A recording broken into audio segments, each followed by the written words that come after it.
감사합니다. 오늘도 거룩한 주님의 날 아침에 우리 사랑하는 성도들 이렇게 함께 나와 예배드리게 하신 것 감사합니다. 이 아침에도 우리 성도님들에게 위로와 소망과 생명의 말씀으로 하나님이 허락해 주시기를 간절히 소망합니다. 감사합니다. 오늘 말씀 제목이 하나님이 주신 기회를 잡으라, 이런 제목으로 함께 은혜를 나누겠습니다. 하나님이 주신 기회를 잡으라.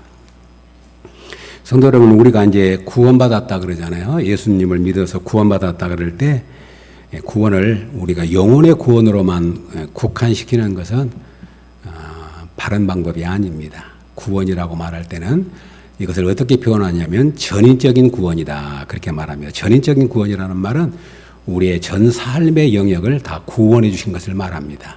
그러니까 예수님을 믿어서 내가 영혼만 구원받아서 천국에 간다가 아니라 우리의 전 삶이 하나님의 은혜 안에서 새로워지고 전 삶이 회복되어지고 전 삶이 구속함을 입는 거예요. 그래서 이것을 전인적인 구원이라 그렇게 우리가 말합니다. 지난 시간에 우리가 삭개오야 속히 내려오라 하는 말씀을 통해서 함께 나눴는데, 예수님이 삭개오 집에 들어오셔가지고 오늘 이 집에 구원이 이르렀느니라. 오늘 이 집에 구원이 이르렀다. 여기서 구원이라고는 말은 삭개오 집에 전인적인 구원이 이루어졌는데, 삭개오가 하나님 관계가 회복되고 아브라함의 자손으로 그동안 이웃 관계가 좋지 못했는데 이웃에게 자기의 소유의 절반을 줌으로 인하여 이웃 관계가 회복되고, 그리고 제가 그 삭개오 이야기를 할 때 이 공간이라고는 이야기를 했잖아요. 장소. 삭개오는 세리장이었고 부자였지만 그의 삶의 영역이 뭔가 어둡고 침침하고 밝지 못하고 뭔가 막혀 있는 그런 곳이 삭개오 집이었어요. 그런데 그래서 예수님이 온다고 해도 담대하게 나가지 못하고 돌 무화과나무로 올라가서 나뭇잎 사이에 숨어서 겨우 예수님을 볼 수밖에 없는, 그런데 예수님이 내려오라, 내가 내 집에 유하여야 되겠다. 그리고 그 집에 구원이 이르러서 삭개오 집이 이제 밝아집니다. 삭개오 집이 이제는 새로워지고 하나님과의 관계, 이웃과의 관계, 그는 이제 숨지 않고 피하지 않고 새로운 환경 속에서 그의 공간이 구원을 받습니다. 그런데 이제 오늘은 조금 이제 다른 각도에서 말하면 이제 시간의 구원을 조금 나누려고 합니다. 시간의 구원. 우리가 이 땅에 살 때에 시간과 공간 안에 살잖아요.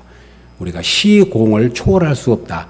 시간과 공간을 초월할 수 없다 그러잖아요. 우리는 내가 살아가는 환경을 초월할 수 없습니다. 그리고 우리는 시간을 벗어날 수 없습니다. 그런데 구원은 전인적인 구원이기 때문에 우리가 살아가는 시간도 구원을 받아야 돼요. 우리가 살아가는 시간도.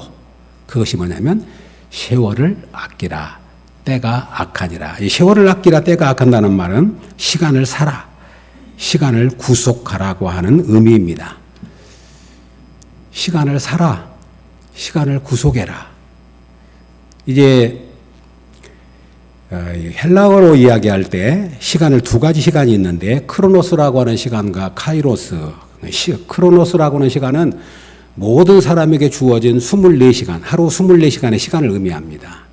그런데 여기 카이로스라고 하는 시간은 그 시간의 삶 속에서 어떤 의미가 부여되고 거기에 어떤 보람이 나타나고 그 열매가 나타나고, 그것을 카이로스 시간이라고 말하니까 구원하는 시간을 의미합니다. 새로 예수 그리스도 안에서 구속된 시간. 세월을 아끼라고 하는 말은 세월이 흘러간 대로, 시간이 흘러간 대로 내버려 두지 말고 그 시간 속에 의미와 보람과 뜻을 부여해서 그 시간을 구속하는 삶을 살아라. 이건 그리스도인에게 주신 놀라운 축복이죠. 안 믿는 사람들에게 무슨 그런 의미가 있겠어요? 어떻게 그런 것을 생각할 수 있겠어요? 세월을 아끼라, 때가 악하니라. 그 말은 우리 예수를 믿는 사람에게는 시간까지도 구속할 수 있는 권세를 주셨고 힘을 주신 것이죠. 그러므로 여기 세월을 아끼라고 하는 말은 현재의 시간을 구원시키는 것을 의미합니다. 현재의 시간을 구원시키는 것. 세월을 아끼라고 하는 말은 오늘을 구속하라, 현재를 구속하라, 오늘이 기회다, 오늘이 선물이다. 그런 의미로 우리에게 주시고 있는 거죠. 사랑하는 성도 여러분, 하나님이 우리에게 주신 모든 시간을 그리스도의 복음 안에서 구속함을 입는 은혜가 있기를 주의 이름으로 축복합니다. 세월을 아끼라고 하는 말은 두 가지 의미가 있는데, 한 가지는 세월을 낭비하지 말아라, 세월을 허비하지 말아라 하는 의미이고, 조금 적극적인 의미는 하나님이 주신 기회를 붙잡아라. 하나님이 주신 기회를 붙잡아라. 그렇게 우리가 이해할 수 있습니다. 그러면 세월을 허송하지 않는 삶을 오늘 에베소서 5장 본문과 연결해서 볼 때 첫 번째가 뭐냐면 거기 15절 한번 보시렵니까? 15절에 보면 이런 말씀을 합니다. 그런즉 너희가 어떻게 행할지를 자세히 주의하여 어떻게 행해야 할지를 자세히 주의하여 지혜 없는 자 같이 하지 말고 오직 지혜 있는 자 같이 하여 세월을 아끼라. 때가 악하니라.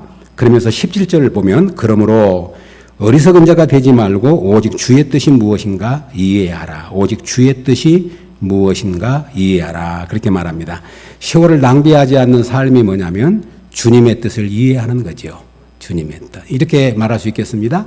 주님의 뜻을 이해하고 살면 시간을 아끼는 것이고 주님의 뜻을 모르고 살면 시간을 낭비하는 것이다. 그렇게 오늘 본문은 우리에게 해석할 수 있습니다. 그러면 주의 뜻이 무엇입니까? 하나님의 말씀을 통해 우리가 주의 뜻을 알지요. 그래서 제가 이제 이렇게 예수님 믿는 사람들을 가만히 이렇게 지금 한번 살펴보고 안 믿는 사람들의 이제 삶을 가만히 뒤돌아보면 우리 예수 믿는 사람들은 거의가 다 세월을 아끼는 삶을 삽니다. 예수님을 믿는 사람들은 거의 성실합니다. 그리고 자기 일에 충성합니다. 충실합니다. 예수를 믿는 사람은 안 믿는 사람들이 사는 방식과 달라요. 그 중에 하나가 뭐냐면 세월을 아끼는 삶을 살아요. 왜 세월을 아끼는 삶을 사냐면 주님의 뜻을 알기 때문인 줄로 믿습니다. 손을 잊지 마십시오. 아무리 밤낮에 잠을 안 자고 일을 한다 해도 주의 뜻이 모르고 살아간다면 그의 삶은 낭비된 삶일 수밖에 없어요. 왜냐하면 주님의 뜻과 우리의 삶의 방향이 일치되지 않으면 우리는 낭비된 삶을 살 수밖에 없습니다. 그러니까 오늘 본문을 가만히 보시면 우리가 세월을 아끼고 때가 악하기 때문에 이 시간이 흘러가는 것이기 때문에 때가 악하다는 말은 시간은 한정되어 있는 것이 아니고 계속 흐르는 것이 아니고 일정 기간 우리에게 주신 기간이 있잖아요. 그러니까 세월을 구속해서 그 시간을 나의 것으로 만드는 그런 은혜가 바로 구속의 은혜인데 그렇게 하려고 그러면 아무렇게나 살지 말고 어떻게 행할지를 자세히 주의하여 어떻게 살아야 할지를 자세히 주의하여 지혜 없는 자같이 하지 말고 오직 지혜 있는 자같이 하여 세월을 아끼라 때가 악하니라. 그러므로 주의 뜻이 무엇인지 이해하라. 아멘. 그러니까 우리 성도 여러분, 말씀을 듣고 예배를 드리는 것이 왜 우리가 소중하냐면 주님의 뜻과 나의 뜻이 일치될 수 있기 때문에 하나님 말씀을 듣는 것이 주의 뜻을 이해하는 것이 예배하는 것이 소중한 줄로 믿습니다. 주의 뜻이 무엇인가 이해해라. 그리고 바로 이어서 나오는 말씀이 18절에 보면 술 취하지 말라. 이는 방탕한 것이니 오직 성령의 충만함을 받으라. 이것도 대조할 수 있습니다. 술 취하는 삶은 낭비된 삶입니다. 방탕한 삶입니다. 성령 충만함을 받은 삶은 세월을 아끼는 삶인 줄로 믿습니다. 그렇죠?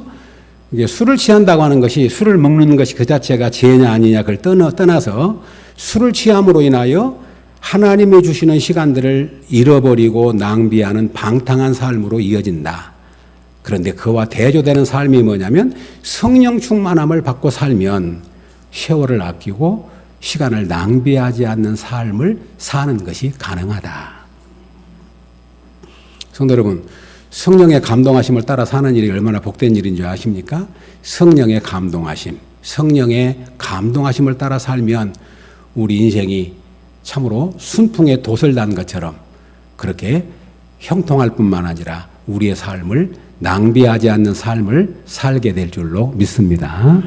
예. 그리고 바로 이어서 19절입니다. 19절에 시와 찬송과 신령한 노래들로 서로 하답하며 너희의 마음으로 주께 노래하며 찬송하며 범사에 우리 주 예수 그리스도의 이름으로 항상 아버지 하나님께 감사하며. 이 말씀과 세월과 무슨 관계가 있을까? 그런데 한번 잘 보십시오. 19절에 시, 찬송, 신령한 노래, 서로 하답하는 것, 주님을 찬송하는 것, 범사에 감사하며 사는 것, 이것이 세월을 아끼고 살아가는 삶이다. 그렇게 말합니다. 아멘이죠? 참 놀랍잖아요? 그러니까 이것을 저는 어떻게 이해를 했냐면, 이제 우리가 세상 사람들이 말할 때 소확행이란 말을 씁니다. 소소하지만 확실한 행복. 예수 믿는 사람들이 누리는 행복이 세상 사람들보다 무엇을 많이 갖고 더 높은 자리에 오르고, 물론 그런 것도 참 축복이지요. 그런데 우리가 다 그럴 수는 없어요. 그러나 우리 예수 그리스도 믿는 성도들이 빼앗길 수 없는 행복이 있어요.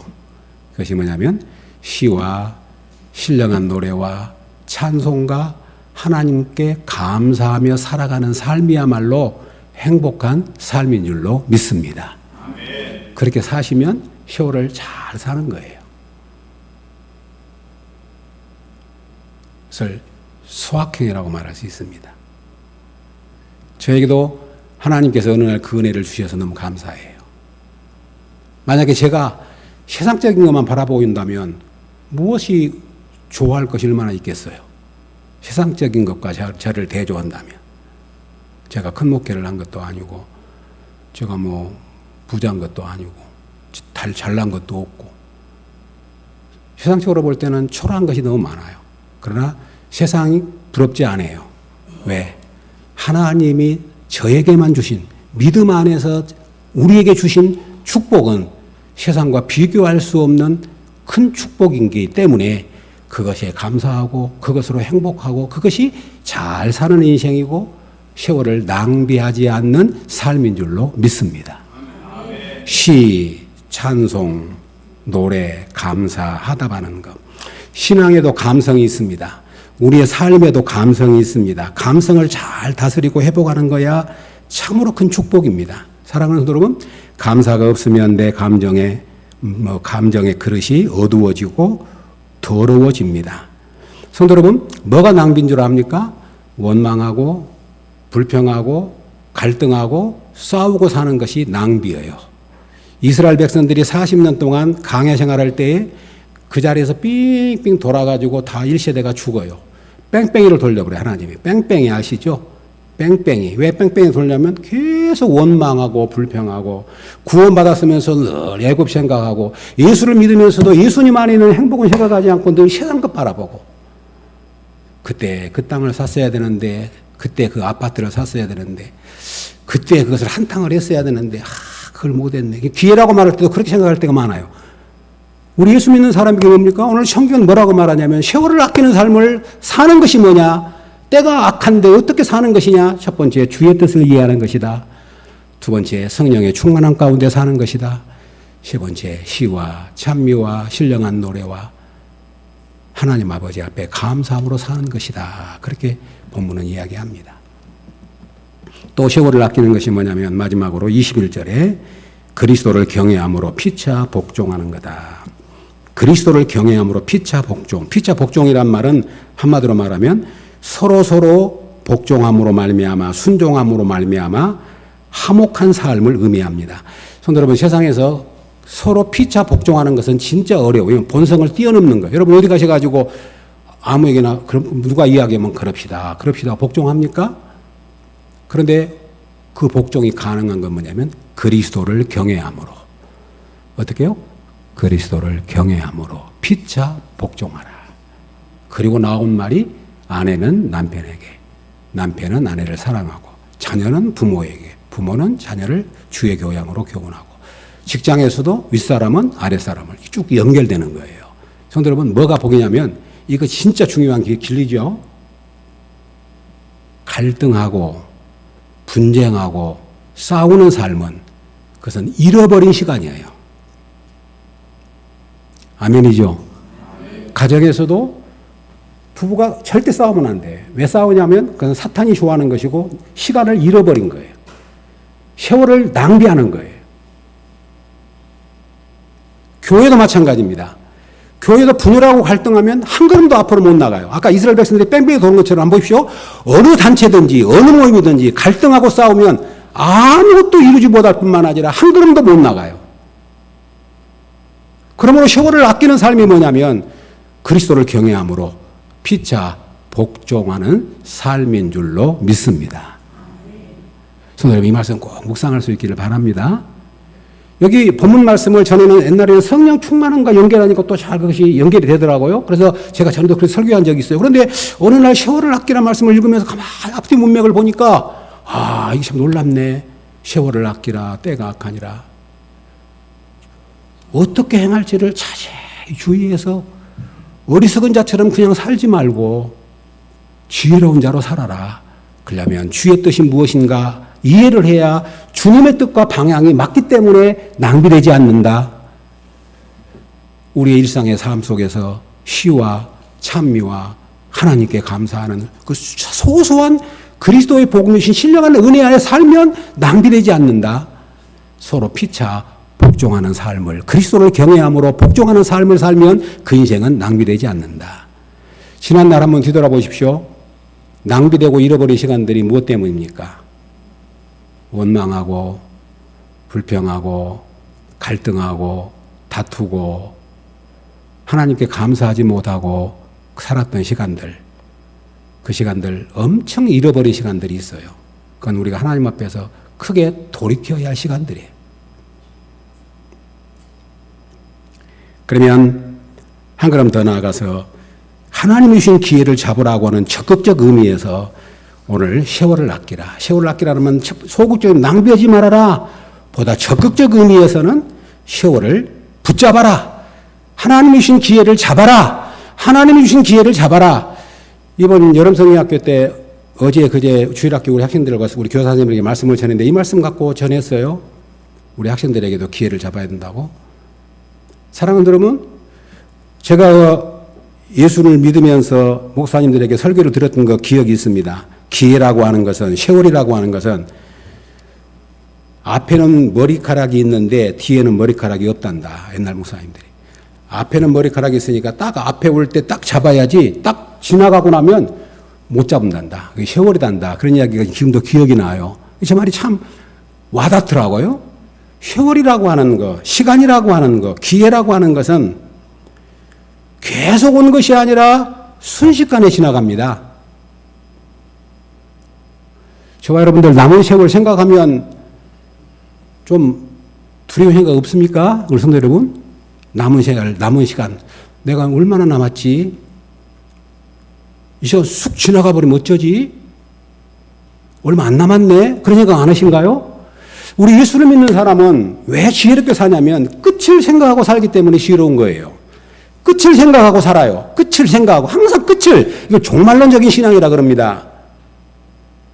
안 믿는 사람도 끝 생각하지요. 죽을 때만 생각해요. 이웃 사람 죽었나? 죽었는갑네. 죽었다네. 그 정도 지나가요. 그러나 우리 예수 믿는 사람은 항상 오늘이 마지막이구나. 오늘이 주님이 오시는구나. 오늘이 마지막이구나. 그러니까 항상 오늘이 소중하네. 오늘이 주신 기회인데, 오늘이 선물인데, 오늘이 축복인데, 오늘이 하나님의 은혜인데, 그래 놓칠 수 없는 거지요.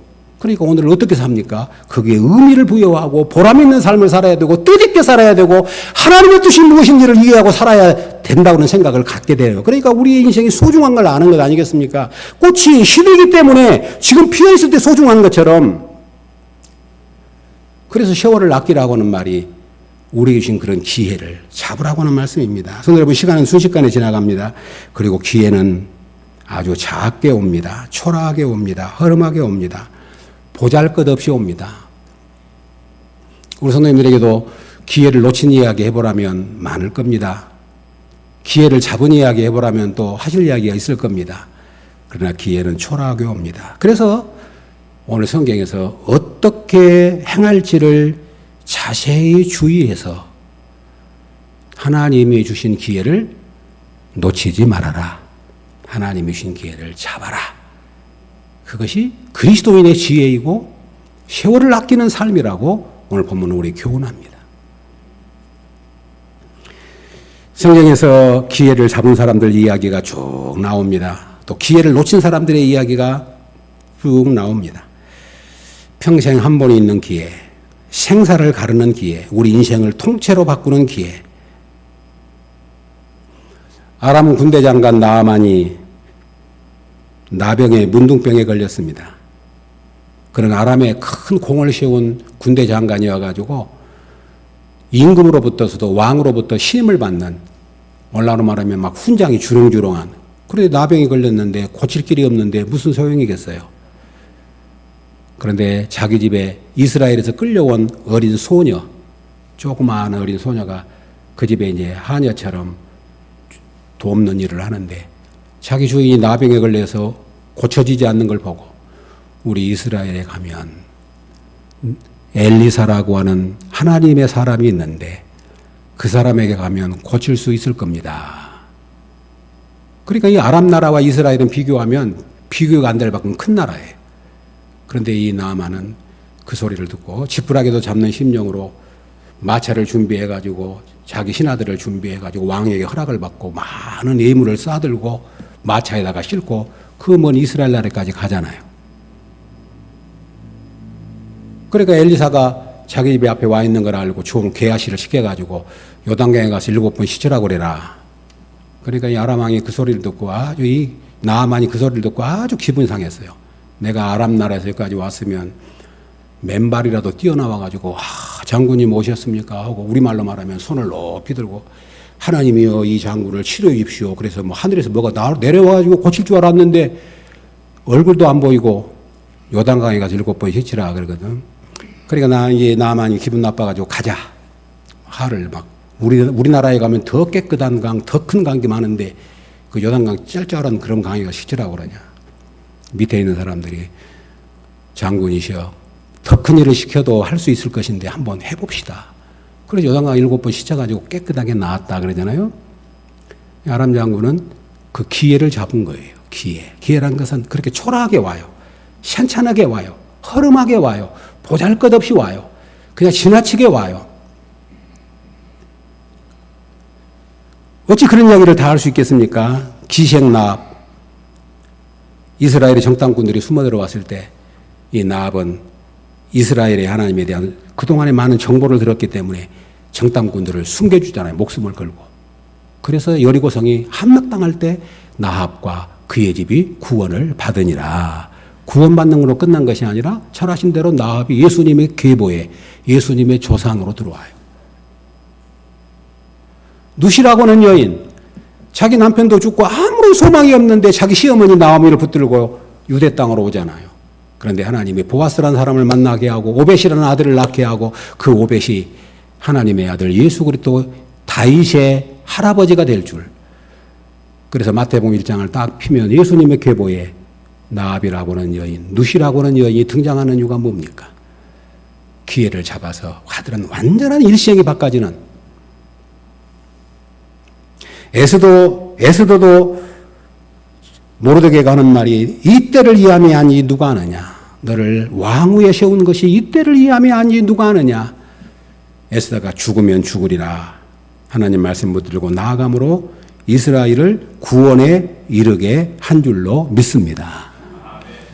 기회를 놓친 사람도 너무 많아요. 성경에서 잘 아시잖아요. 어떤 임금이 잔치를 베풀어 놓고 초청을 했는데 나는 밭에 가봐야 돼. 못 간다. 나는 사업상 못 간다. 나는 소를 샀는데 시험해봐야 되니까 못 간다. 나는 장가 들었기 때문에 우리 아내 기쁘게 해야 되니까 못 간다. 핑계가 가지가지잖아요. 그래서 결국 길거리에서 다 불러다가 잔치상을 열고 문이 닫혔는데 그때 와서 열어주라고 한들 무슨 소용이 있느냐. 하나님의 나라도 마찬가지입니다. 예수 믿으시오. 그래서 사람들이 다 튕기지요. 그러나 마지막 날 천국잔치의 문이 닫힐 날이 있고 마지막 노아 홍수의 문이 닫힐 날이 있고 마지막 아무리 몸부림쳐봐도 기회가 지나가 버리면 아무 소용이 없다는 겁니다. 사랑하는 여러분, 기회를 잡는다는 것 참으로 소중한 겁니다. 제가 가만히 생각하면서 하나님 너무 감사했어요. 어느 날 기도하는데 제가 예수님을 안 믿는 때는 예수님을 믿지 않고 살았을 때는 없는 시간이더라고요. 없는 시간. 아무것도 없는 먹통이더라고요. 제가 이제 기도하는 가운데.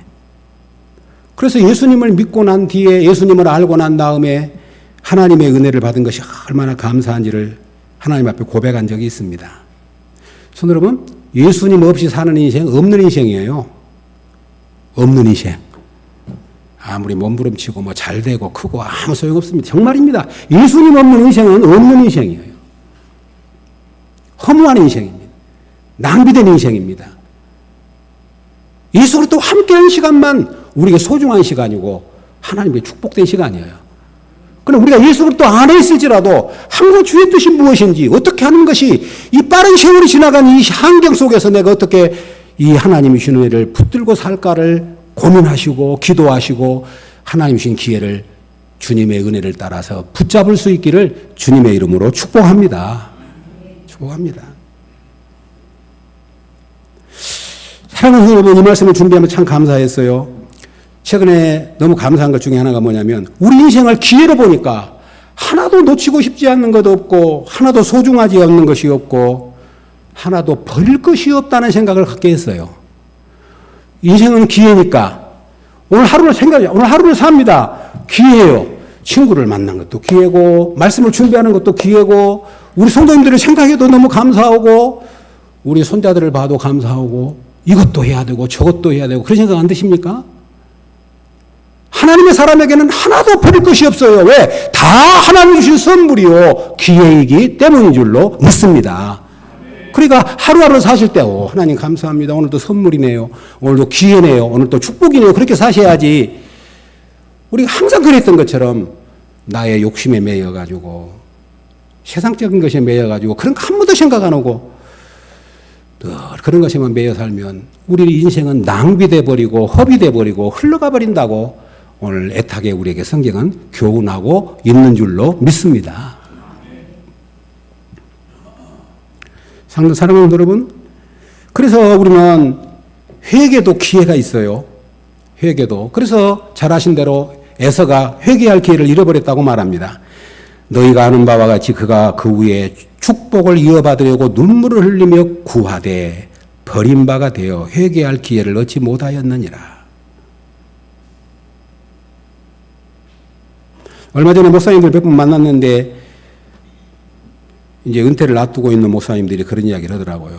이제 은퇴가 얼마 안 남아서 그런지 지난날 잘못한 것들이 자꾸 생각이 나고 그런 것들이 너무 마음이 아프고 요즘 회개를 많이 합니다. 그래서 저 목사님은 성화의 길을 걷고 있네요. 잘하고 계시네요. 진짜 대단하시네요. 그럴 것 같아요. 그러고 이제 하답을 한 적이 있는데 우리 성도 여러분, 하나님께 가까운 날이 갈수록 그걸 회개하셔야 돼. 회개. 하나님, 지난날 보니까 이것도 어리석었고 이것도 어리석었는데 좀 용서해 주십시오. 이제 남은 시간만이라도 그렇게 살지 않게 해 주십시오. 그런 은혜가 있기를 주의 이름으로 축복합니다. 회개도 기회입니다. 감동받는 것도 기회예요. 성도 여러분, 설교를 들을 때에도 언제 이렇게 또 은혜를 받을까? 하나님 감사합니다. 저도 설교를 준비하면서 하나님이 이제 목회가 길게 남지 않았는데 마지막 스퍼트 하듯이 달리는 선수가 마지막 있는 힘을 다 달리시니 그렇게 달리고 싶습니다. 끝까지 성령으로 붙잡아 주시고 건강도 붙잡아 주시고 믿음도 생각도 붙잡아 주시기를 원합니다. 성도 여러분, 다 기회입니다. 생각나는 것도 기회입니다. 탕자가 아버지 집을 떠나서 다 잃어버렸는데 어느 날 갑자기 지업 열매를 먹다가 뭐가 생각나면 아버지 집이 생각난 거예요. 아버지 집이 생각나서 그래, 내가 우리 집 가서 품꾼이 되더라도 돌아가야 되겠다. 돌아왔어요. 생각나서. 저는 생각난단 말은 늘 또 생각하면 잊을 수 없는 사람이 있어요. 베드로. 예수님을 3번이나 부인하고 저주까지 했는데 닭이 웁니다.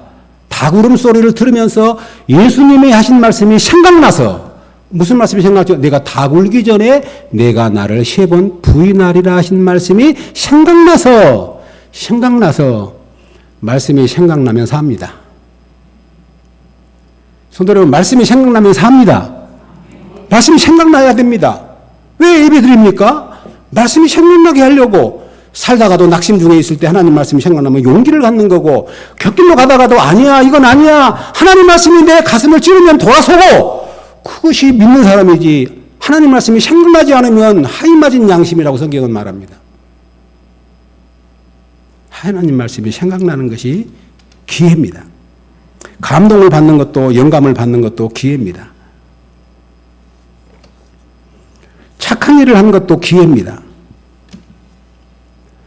갈라디아 6장 10절에 그러므로 우리는 기회 있는 대로 모든 이에게 착한 일을 하되 더욱 믿음의 가정들에게 할지니라. 기회 있는 대로 모든 일에게 착한 일을 때가 항상 있는 거 아니다.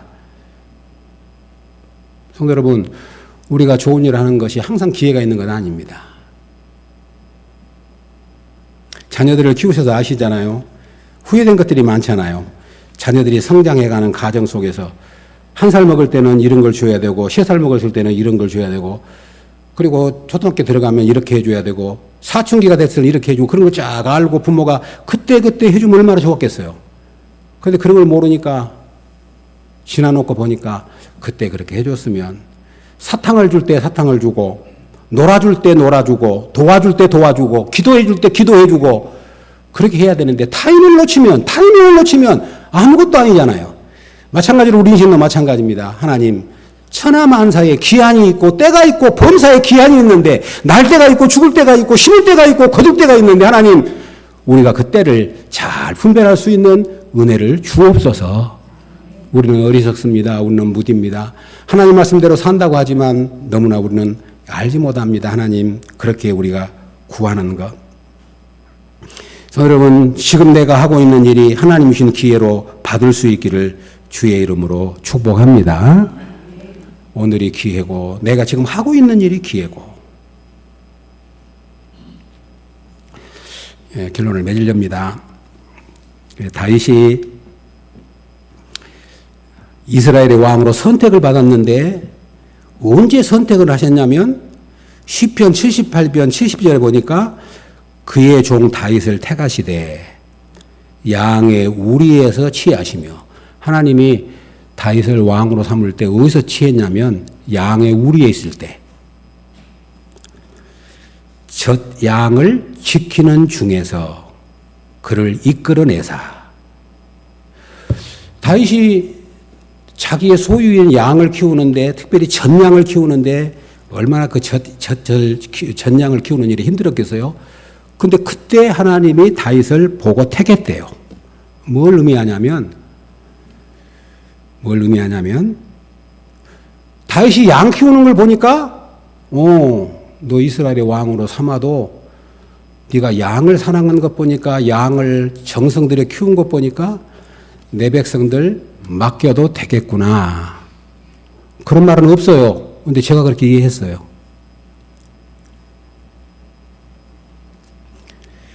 우리 예창교회 잘 아시잖아요. 참 어렵고 힘들 때 전도를 아무리 해도 안 되고 그럴 때 이제 우리 아내가 나한테 한 말이 있습니다. 자녀를 학원을 보내도 이리 알아보고 저리 알아보고 학원을 보내는데 하나님이 사람을 보내실 만한 때가 되면 보내겠죠. 우리가 준비가 덜 돼서 그렇겠죠. 그 얘기를 한 적이 오래됐어요. 그 말이 늘 귀에 생생해요.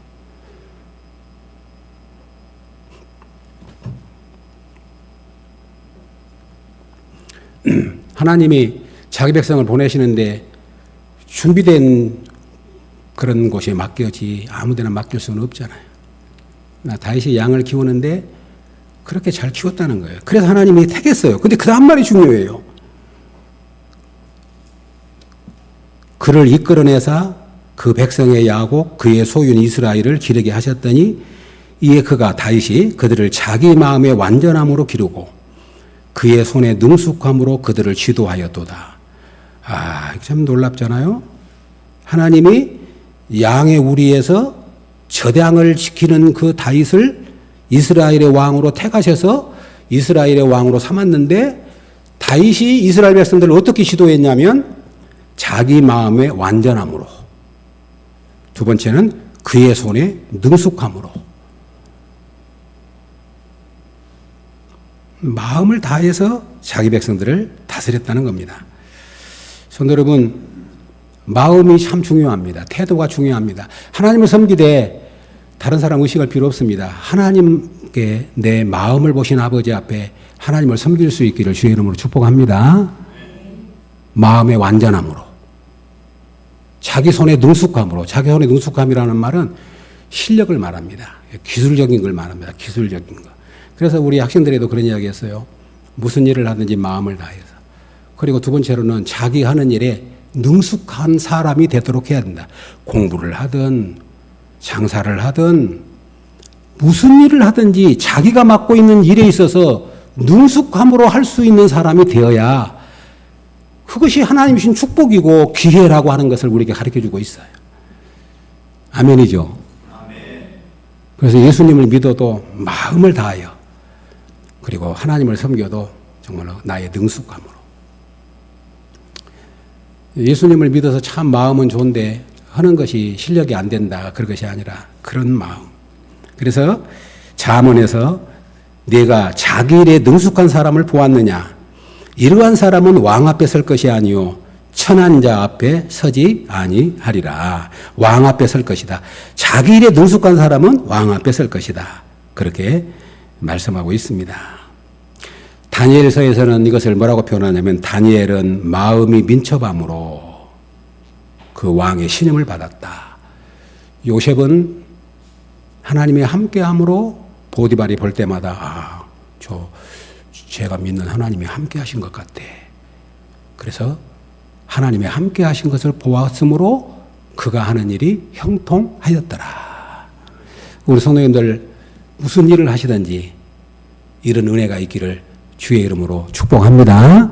무슨 일을 하시든지 하나님 그렇게 은혜 주시면 좋겠어요. 우리의 마음을 받으신 아버지 앞에 내가 하는 일에 능숙함으로, 내가 하는 일에 인정받는 사람으로, 그러면 가는 곳마다 머무는 곳마다 하나님이 더 많은 걸 맡기고 더 축복으로 인도해 주실 줄로 믿습니다. 바로 달란트 비유가 아닙니까? 5달란트 남기니까 더 주고, 10달란트 맡기니까 더 주고, 1달란트만 그것까지 빼앗아서 10달란트 맡깁니다. 여러분 이것을 부담으로 생각하지 마시고, 그래 내가 예수 믿는 사람이니까 내게 맡겨준 일, 누가 보든지 안 보든지, 누가 알든지 모르든지 내가 맡은 일에 내가 능숙한 사람이 되어서 어디를 가든지 내가 인정받는 사람이 돼야지. 그리고 그 하루하루를 그렇게 살아가면 하나님이 또 다른 기회를 주시고 또 다른 기회를 주셔서 우리로 하여금 하나님이 영광을 받으실 줄로 믿습니다. 사랑하는 여러분, 이제 오늘 말씀 마음에 새기십시다. 오늘이 하나님이 주신 선물입니다. 오늘이 하나님이 우리에게 주신 기회입니다. 그리고 하나님이 주신 기회를 감사함으로 받을 수 있기를 주님의 이름으로 축복합니다. 그래서 무엇을 하든지 우리 예수 믿는 사람은 버릴 것이 하나도 없어요. 모든 것이 가합니다. 모든 것이 가합니다. 그러나 모든 것이 가하나 모든 것이 유익한 것이 아니요 모든 것이 가하나 모든 것이 덕을 세우는 것이 아니라 그랬습니다. 모든 것이 가합니다. 그런데 그 중에서 한 가지 기억합시다. 하나님이 주신 기회를 놓치지 마시고 그 기회를 잘 잡을 수 있기를 주님의 이름으로 축복합니다. 세월을 아끼라 때가 아까니라. 시작. 세월을 아끼라 때가 아까니라. 아멘. 우리 성도들의 삶 속에 사경으로 생각하시면서 환경과 공간을 구원받고 오늘 말씀을 생각하면서 그래 시간 내가 지금 살아가고 있는데 이 시간에서 하나님께 구원받는 시간으로 그냥 흘러가 버린 시간이 아니라 의미 없는 시간이 아니라 내가 이 시간을 구원해서 정말 하나님 백성으로 그게 의미가 있고 보람이 있고 하나님의 뜻이 이루어지는 그런 축복, 특별히 우리 청년들 또 우리 자녀들이 그렇게 살았으면 좋겠고 저와 여러분의 남은 생에도 우리의 남은 인생이 하나님 앞에 구속된 인생으로 세월을 아끼는 축복으로 그렇게 이루어져 갈 수 있기를 주님의 이름으로 축복합니다. 아멘.